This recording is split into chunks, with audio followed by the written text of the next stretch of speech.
சந்தியா ராகம் சரியில்லை. நாளைக்கு என்ன நடக்க போகுதுன்னு பார்க்கலாம். வாங்க வீடியோக்குள்ள போகலாம். ஜானகி அம்மாவை ஜாமீனில் எடுக்கிறதுக்காக மாயா, சிவராமன், மணிவண்ணன் 3 பேருமா சேர்ந்து செட்டியார் வீட்டுக்கு போகிறாங்க. பணத்தை கேட்டதும் பணத்தை இப்போ தர முடியாதுமா, என்கிட்ட பணம் இருந்துச்சு, என் மச்சினை ஏதோ ஒரு அவசரத்துக்கு எடுத்துக்கிட்டு போயிட்டா, உங்களுக்கு இப்போ கொடுத்து உதவ முடியாத சூழ்நிலையில் இருக்கேன்னு சொல்லிடுறாங்க. உங்களை நம்பி வந்தோம் ஐயா, இப்படி சொல்லிட்டீங்களாங்கிறாங்க. என்னப்பா பண்ணட்டும், நல்ல ரொட்டேஷனுக்காக போயிடுச்சு, இப்போ கையில் பணம் இருந்தால் கொடுத்துருப்பேன்னு சொல்லிடுறாங்க. சரி, இதுக்கப்புறமும் இவரை நம்பி பிரயோஜனம் இல்லை, வேறு இடம் பார்க்கலான்னு போகிறாங்க. மாயா திரும்பவும் அவங்க அப்பாவுக்கு ஃபோன் பண்ணி கேட்கலான்னு ஃபோன் பண்ணி பார்க்குறாங்க. ஃபோன் எடுக்கல. எங்கள் அப்பாவும் ஃபோன் எடுக்கல, அவர் வேறு ஏதாவது வெளியூர் போயிட்டாரோ என்னவோ தெரியல, ஃபோனே எடுக்க மாட்டேங்குதுங்கிறாங்க. சரி, வேறு பக்கம் பார்க்கலாம் வா அப்படின்ட்டு 3 பேரும் போகிறாங்க. புவனேஸ்வரி அவங்களுக்கு தெரிஞ்ச ஃபைனான்சியர் எத்தனை பேர்த்துக்குமே ஃபோன் பண்ணி சிவராமனும், மணிவண்ணன், மாயா இவங்க 3 பேரும் பணம் கேட்டு வருவாங்க, நீங்கள் கொடுத்துடாதீங்கன்னு சொல்லிடுவாங்க. அதே மாதிரி இவங்க 3 பேரும் எல்லா ஃபைனான்சியரையும் ஒவ்வொருத்துக்கிட்டே போய் கேட்டு பார்ப்பாங்க. அவங்க யாருமே இல்லைன்னு சொல்லிடுறாங்க. நம்மளுக்கு உதவுறதுக்கு யாருமே முன் வரல, யாரோ தடுத்து விடுறாங்கன்னு மாயா கரெக்டாக புரிஞ்சுக்கிட்டாங்க. வேற போய்கிட்டே இருக்கு, கோர்ட்டில் வேற பணம் கட்டணுங்கிறாங்க சிவராமன். இவங்க எல்லாரும் இவ்வளவு கஷ்டமாக இருக்குதுன்னு பேசிட்டு இருக்கும்போது கரெக்டாக மாயாவோட அப்பா ஃபோன் பண்ணுறாங்க. என்ன மாயா, எங்கே ஏதாவது பிரச்சனையா அப்படிங்கிறாங்க. ஆமாப்பா, கரெக்டான நேரத்துக்கு ஃபோன் பண்ணிட்டீங்க, எனக்கு 10 லட்சம் ரூபா அர்ஜென்ட்டாக தேவைப்படுது, தெரியுமாவா, ஜாமீனில் எடுக்கணும்னு சொல்லிட்டு நடந்த கதைகள் அத்தனையும் சொல்லிட்டு இருக்காங்க. மாயா, பணத்துக்காக நீ அங்கங்கே அலைய வேண்டாம், கோயம்புத்தூரில் என்னோட ஃப்ரெண்ட் ஒருத்தர் இருப்பார், நீ அவரை போய் பாரு, கண்டிப்பாக பணம் கொடுத்து உதவுவாருங்கிறாங்க.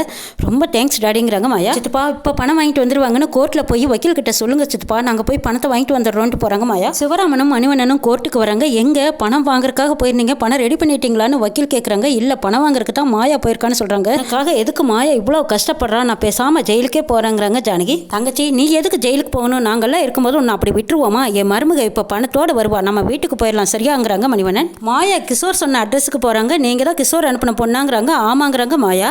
இந்தாங்க இதில் 10 லட்சம் ரூபா இருக்குது, பார்த்து பத்திரமா கொண்டு போங்கன்னு சொல்கிறாங்க. தேங்க்ஸ் சொல்லிட்டு மாயா அந்த பணத்தோடு வராங்க. மாயா ஆட்டோவில் வந்துட்டு இருக்கும்போது ஒரு சின்ன ஆக்சிடென்ட் ஆயிடுது. அந்த ஆக்சிடென்ட்டை பார்க்குறக்காக மாயா பணத்தை வச்சுட்டு கீழே இறங்கி போயிடுறாங்க. அந்த நேரம் பார்த்து கரெக்டாக ஒருத்தர் அந்த பணப்பையை மாற்றி வச்சிடுறாங்க. ஆட்டோவில் இருந்து பணத்தை எடுத்துக்கிட்டு போனவர் உடனே புவனேஸ்வரி எடுத்து தான் கொண்டு கொடுக்குறாங்க. ஆஹா, சொன்ன வேலையை கரெக்டாக செஞ்சுட்டியே, சரி இந்த உனக்கு ஒரு கத்தைன்னு சொல்லி பணத்தை எடுத்து கொடுக்குறாங்க. ஜானகி, இனிமேல் காலத்துக்கும் நீ ஜெயிலுக்குள்ளே தான் இருக்கணும், ரகுராம் கூட சேரவே முடியாதடி, என்னானாலும் இன்னைக்கு பணத்தை யாருனாலையும் புரட்ட முடியாதுன்னு நினச்சிக்கிட்டு இருக்கிறாங்க புவனேஸ்வரி. வக்கீல் இங்கே நேரம் போய்கிட்டே இருக்கு, மாயா இப்போ வருவாங்களா வரமாட்டாங்களான்னு அவசரப்படுத்துறாங்க. அதோ மாயா வந்துட்டாளே அப்படின்னு சொல்லிட்டு மாயாவை எதிர்பார்க்குறாங்க. மாயா பையோடு வந்து நிற்கிறாங்க.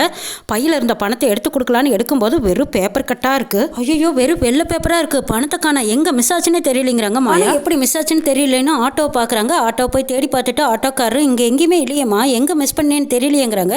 நீ பணம் வாங்கும்போது பணத்தை செக் பண்ணியா, பணம் பையில் இருந்ததாங்கிறாங்க. ஆமாம், செக் பண்ணி தான் வாங்கினேன், பணம் பையில் இருந்ததுங்கிறாங்க. மாயா, சார் இன்னும் 5 நிமிஷம் தான் இருக்குது, 5 நிமிஷத்தில் வாங்கினா வாங்க வேண்டியதா, இல்லைன்னா ஜாமீன் வாங்கவே முடியாதுங்கிறாங்க வக்கீல். மாயா, விட்டு எனக்காக நீ கவலைப்படாத, நான் தான் சொன்னேன்ல, பணம் வேண்டாம் ஒன்றும் வேண்டாம், நான் ஜெயிலுக்குள்ளேயே போய்க்கிறேங்கிறாங்க ஜானகி. வக்கீல் சார், வேறு எதுவும் பண்ண முடியாதுங்கிறாங்க. இல்லைங்க, இன்னைக்கு ஜெயிலுக்குள்ளே அனுப்பிட்டாங்கன்னா அப்புறம் 2-3 நாள் கழிச்சு தான் பார்க்க முடியும். போலீஸ் வந்து டைம் ஆயிடுச்சு, அவங்கள கூட்டிகிட்டு போகலாமான்னு வந்து கேட்குறாங்க. ஒரு 5 மினிட்ஸ் வெயிட் பண்ணி பார்க்கலான்னு சொல்லிட்டு இருக்கும்போது அங்கே ஒரு கார் வந்து நிற்கிது. அதுலேருந்து ரகுராம் இறங்கி வராங்க. இவங்களை சிவராமன் பார்த்ததும் ஐயோ, அண்ணங்கிட்ட சொல்லாமையே நம்ம ஜாமீன் எடுக்க வந்திருக்கோம், நல்லா இன்னைக்கு திட்ட போறாருன்னு பயந்துட்டு இருக்காங்க. ரகுராம் கிட்ட வந்ததுமே அவங்கள எதுவும் சொல்லிடாதீங்க, ஏதோ என் மேலே இருக்கிற அக்கறையில் தான் ஜாமீனில் எடுக்க வந்துட்டாங்கன்னு ஜானகி பறிஞ்சு பேசுறாங்க. தங்கச்சியை ஜாமீனில் எடுக்கிறதுக்காக நாங்களும் பணத்துக்காக எங்கெங்கேயோ அலமோதி பார்த்துட்டோம், பணம் எங்கேயுமே கிடைக்கல மச்சாங்கிறாங்க மணிவண்ணன். 10 லட்சம் ரூபா பணம் கட்டலைன்னா அண்ணியை மறுபடியும் ஜெயிலுக்கு கூட்டிகிட்டு போயிடுவாங்க அப்படின்னு சொல்லிட்டு இருக்காங்க சிவராமன்.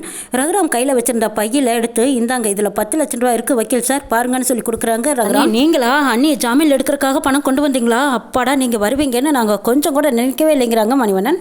வக்கீல் சார், டைம் ஆகிட்டு போகுது, உடனே நீங்கள் கொண்டு பணத்தை கட்டுங்கன்னு மாயா சொன்னதும் வக்கீல் கொண்டு போய் பணத்தை கட்டுறாங்க. நீங்கள் பணம் கொண்டு வருவீங்கன்னு நாங்கள் எதிர்பார்க்கவே இல்லைங்கிறாங்க சிவராமன். ரொம்ப தேங்க்ஸ் பிரிப்பாங்கிறாங்க மாயா. வக்கீல் சார் கோர்ட்டில் பணத்தை கட்டுனதும் ஜானகி அம்மாவுக்கு ஜாமீன் கிடைச்சிருச்சுன்னு சொல்கிறாங்க. இதை கேட்டு அங்கேருந்த மாயா எல்லாரும் சந்தோஷப்படுறாங்க. இந்தாங்கம்மா இதில் ஒரு கையெழுத்து போட்டுட்டு இந்த அம்மாவை நீங்கள் வீட்டுக்கு கூட்டிகிட்டு போகலான்னு சிவராமன் கிட்ட சொல்கிறாங்க. சிவராமனும் அண்ணி எப்படியோ ஜாமீன் கிடைச்சிருச்சு, வாங்க வீட்டுக்கு போகலான்னு சந்தோஷமாக கூட்டிகிட்டு போகிறாங்க. சித்தப்பா, நம்ம போலீஸ் ஸ்டேஷன் வரைக்கும் போயிட்டு போகணும்னு கண்ணை சிமிட்டுறாங்க மாயா. இதை புரிஞ்சுக்கிட்ட சிவராமனும் மணிவண்ணனும் ஆமாம்மா நம்ம போலீஸ் ஸ்டேஷனுக்கு போயிட்டு மரக்கடை வரைக்கும் போகணும், ஜானகி எப்படி போகும், சரி அதான் நம்ம மச்சான் இருக்கார்ல அவர் கூட்டிகிட்டு போயிடுவாருங்கிறாங்க மணிவண்ணன். பெரியமா நீங்கள் பெரியப்பா கூட காரில் போங்க பெரியமா அப்படின்னு சொன்னதுக்கு அப்புறமா ஜானகி ரகுராம் போகிற காரில் போய் உட்கார்றாங்க. ரகுராம் ஜானகியை கோயிலுக்கு கூட்டிகிட்டு போயிருக்காங்க. என்னங்க கோயிலுக்கு கூட்டிகிட்டு வந்தீங்கன்னு கேட்குறாங்க. ஆமாம், போலீஸ் ஸ்டேஷனுக்கு போயிட்டு நேராக வீட்டுக்கு போகக்கூடாது, இந்த இதில் புடவை இருக்குது, நேராக கோயில் குளத்தில் குளிச்சுட்டு இந்த புடவையை மாற்றிக்கிட்டு சாமியை கும்பிட்டு ரகுராம் சொன்ன மாதிரியே ஜானகி குளத்தில் குமிழ்ச்சி எழுந்திருச்சு ரகுராம் கொடுத்த புடவையை கட்டிக்கிட்டு வராங்க.